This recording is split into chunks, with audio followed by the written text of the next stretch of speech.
If you study history closely enough, you quickly realize that wool was never universal. Entire populations avoided it by necessity, belief, allergy, climate, or trade limits, yet still survived harsh winters. Before we continue, if this kind of deep, practical history matters to you, subscribe to Warfield Prepper Chronicles, like the video, and leave a comment with the era you want us to dissect next. Now, let's get straight into it. Plant fibers were engineered for cold long before industrial textiles existed. In many regions, winter clothing relied heavily on linen, hemp, flax, ramie, and nettle fibers. These weren't thin summer fabrics, as people often assume. They were woven densely, layered intelligently, and treated with oils or resins. Medieval Eastern Europe and parts of Scandinavia used heavy linen underlayers that trapped body heat while allowing moisture to escape. Hemp garments, especially in Slavic and Baltic regions, were thicker and more durable than wool alternatives. For modern application, tightly woven linen, or hemp, combined with wind-blocking outer layers, still performs well in cold, dry climates and is used today in historical reenactment survival testing. Layering systems replaced insulation-heavy single garments. Instead of one thick wool garment, people used multiple layers of different materials, each with a purpose. Inner layers managed moisture, middle layers trapped air, and outer layers blocked wind and snow. Roman soldiers stationed in cold provinces wore linen undergarments beneath leather or felted outerwear. In East Asia, padded cotton garments became the primary winter wear, especially in China and Korea, centuries before Europe adopted cotton widely.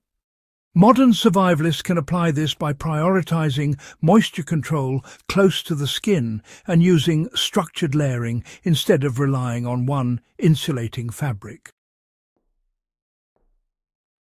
Animal skins and leather served as outer armor against winter. Cultures that avoided wool often relied on hides, furs, and treated leather rather than woven fibers. Indigenous peoples of North America, Central Asia and Siberia used deer, elk, reindeer and seal skins, with the fur oriented inward or outward, depending on temperature and wind. These garments were not crude.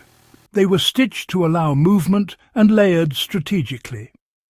Leather coats blocked wind far better than wool cloaks.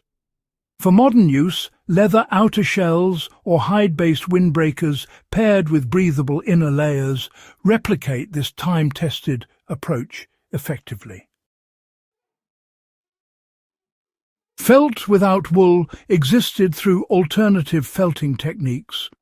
Felt is commonly associated with wool, but, historical records show felting with plant fibers and animal hair blends that excluded sheep wool entirely. Horsehair, camel hair, yak hair, and even plant fiber felts were used across Central Asia and the Middle East. These materials provided insulation while avoiding sheep wool altogether. Today, non-wool felt made from alpaca, camel or synthetic plant blends is widely available and, performs well in dry, cold environments. Avoiding wool in winter didn't stop at clothing. Sleep systems mattered more than garments in many societies. People slept on raised platforms, packed earth beds, straw mattresses, reed mats, or layered hides. In ancient Japan, futon systems used layered cotton and straw to trap heat from below, while kang beds in northern China used heated stone platforms. Modern application is straightforward. Insulating from the ground using straw, foam, wood or layered fabric dramatically reduces heat loss, allowing lighter, non-wool clothing to suffice. Cotton padding changed winter survival across multiple empires. Quilted cotton garments were revolutionary. China, the Islamic world, and later Eastern Europe used padded jackets and trousers stuffed with cotton, reeds or plant down. These garments retained heat efficiently without the itch, weight or moisture retention of wool.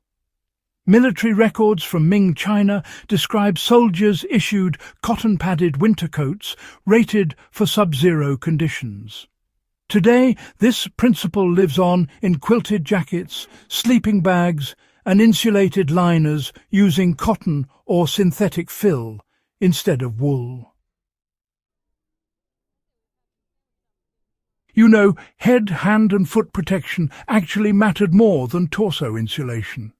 Folks often relied on felted boots made from non-wool fibres or leather-lined footwear stuffed with grass or straw. Layered head wraps and mittens made from fur or padded cloth were pretty common too. The focus for heat retention was definitely on reducing exposure rather than just piling on thick torso garments. Climate-specific construction really helped reduce the need for heavy clothing. Architecture, though often overlooked, played a silent but critical role. Things like thick walls, low ceilings, sun-facing entrances and reduced airflow all worked together to minimize heat loss indoors. Avoiding wool, well, that was often cultural, medical or religious, rather than just accidental. Some cultures actually rejected wool due to ritual purity laws, discomfort or skin reactions, long before allergies were even medically defined, you see. Avoiding wool in winter, it wasn't a weakness by any means. It was really a system built on materials science, clever layering logic, smart shelter design, and honestly, disciplined living.